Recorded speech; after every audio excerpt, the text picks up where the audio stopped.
Welcome to today's video. My name is Lela and I'm an artist and art teacher. In this video, I share with you quiet wintry afternoon where I go outside and show you how everything looks like at this time of the year. And then come back and paint on one of my paintings, which have been sitting for quite some time aside, and it's time to come back to it and continue painting. As you can see outside, everything is frozen. We are going to have about -10 tonight. And even though it looks like all vegetables are still luscious, they are not. They are really frozen in time. You can see garlic and lettuce, which if you touch it, it's pretty much just as firm as a piece of ice. The only one which looks a little bit brave is kale, but even that one is still as firm as cardboard. I went outside just to explore what's available and see if anything invites my creative juices to choose as a subject. Even though this bird feeder looks very inspiring, it was too cold and I wasn't ready to get that much frozen. That's why I came back inside and decided to work on one of my larger paintings and get ready so that the colors which I used are pretty much the same as I used before. So here is one tip for you. When you work on a larger painting, and of course, you're not going to be able to finish it in one sitting, not even in 10 sittings. And sometimes it will span over months or even years. It's good to know what kind of colors and what kind of palette you use to paint so that once you resume painting, it still has the same color harmony because you're still going to use the same colors you used before. In this case, I had my colors placed on this square porcelain plate covered so that dust doesn't come. And then once I decided to paint, it was time to clean the palette, clean the brushes, and start painting. One of the rules I learned a long time ago is that clean brushes and clean palette means clean colors in the painting. It's very easy to have brushes with residue of the previous painting and also palette with slight mixtures between the colors. And once you start painting, your naked eye wouldn't be able to distinguish that pure yellow from that yellow mixed with a little bit green or a little bit of purple. And then it would not have that vibrancy and appearance which you would like to have, which the pigment is capable of. And little by little, all that can build up to muddy and unclean colors and loss of vibrancy. Sometimes it just unifies the painting, but more often than not, especially if you are painting flowers and something where you want to retain that pristine, most vibrant and beautiful color, it is going to cause problems. So it's always good to start with a clean palette and clean brushes. It doesn't mean you need to clean them every day, but it does mean that you do once in a while so that your colors are really the best they can possibly be.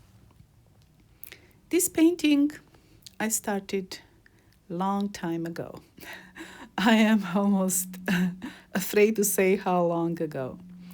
I'm sure I put down this composition on the paper, if I can count, probably 14 years ago, together with many others. But then some other things took over, and this one was left behind, unfinished. Last year, I attempted to advance the painting and paint some of it, which was primarily flowers, but again, something else became priority, and I had to leave it and park it for another time. So this wintry day, I wanted really to choose a subject in the garden and just sit there and paint in my small little watercolor sketchbook. However, the temperature outside was not favorable at all. Even though it's bright and sunny and gorgeous, it's freezing. It's not really possible to be there longer than 5 minutes without having pretty much everything frozen. And because of that, I just made short video to remember how everything looked like at this early December day, and then come back and find something else I can paint. In this painting, I chose to paint very complex and very intriguing subject, which is this metal cup, which is an excellent subject to paint with appropriate surrounding, which will glorify its beauty and its reflective qualities. In any painting which would leave lasting impact on the viewer, there should be something which will be mesmerizing, something which will grab viewers' attention and make them feel special. And with this painting, I wanted to capture these absolutely amazing reflections, which are all over this metal cup. And in order to do that, I placed next to it a bunch of flowers which would contrast the dull and slightly bluish gray appearance of the metal and refresh it to the great extent. And that's exactly what happened. When you place something which has complementary colors, like here yellow and red compared to bluish and purple color of the metal, then those two emphasize each other and the contrast is absolutely glorious. Now, with all those reflections comes need to be patient and need to very slowly build the colors and very slowly portray all those details which are there in front of you. And you can see me here that I'm using pretty small brush. I have a few of those at various sizes. And if I need to create smooth and soft edge, like here, I will be using a bigger brush. In this case, a Raphael 30 squirrel brush. If I need to paint smaller areas, I would be using smaller brush. And if I want to have soft edges, then I will first pre-wet, as you can see me here doing it, and only once the water is fully soaked in the paper, I will be adding colors.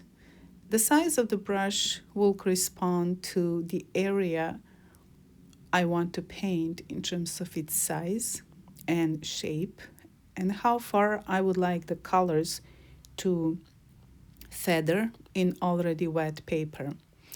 In this case, I'm using Black Swan brush, which is size 2, because this sleeve is fairly large and I don't need to be that precise. And of course, it also helps to speed up the painting process. If the area is very small, then I would use smaller brush. If the area is larger, like background, then I would use much larger brush. And of course, a larger pool of paint, probably in a separate porcelain plate, so that I can very quickly drop the color and let it sit and dry before evaluating and painting another layer of the same.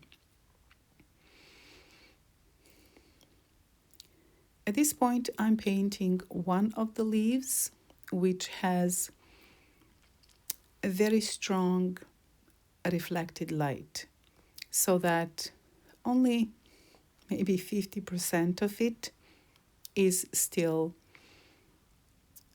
visible as colorful, while the rest is pretty much bleached out, which is what very often happens in the areas where sun or light source directly hits the object. Between highlight and middle tones and shadows and reflected lights, the edge is always soft. That's why I first pre-wet this sleeve and then I'm dropping colors in modest amounts so that transition between highlighted area and this area which has color is soft. This requires patience because building colors takes time. Also, when the colors are applied, they will shift when they dry, and the intensity, the color hue, the saturation, everything will change as the color dries.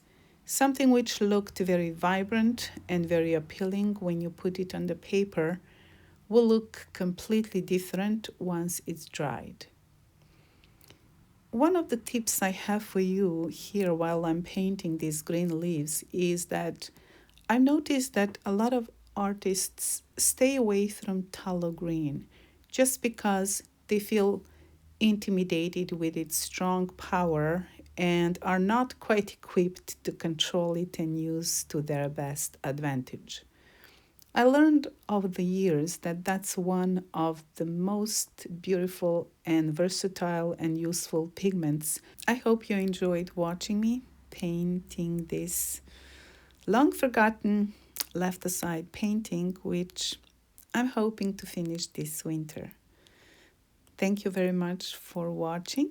Have a beautiful day. And if you have one of those paintings which you left aside and would like to work on, maybe this winter is the right time to do so.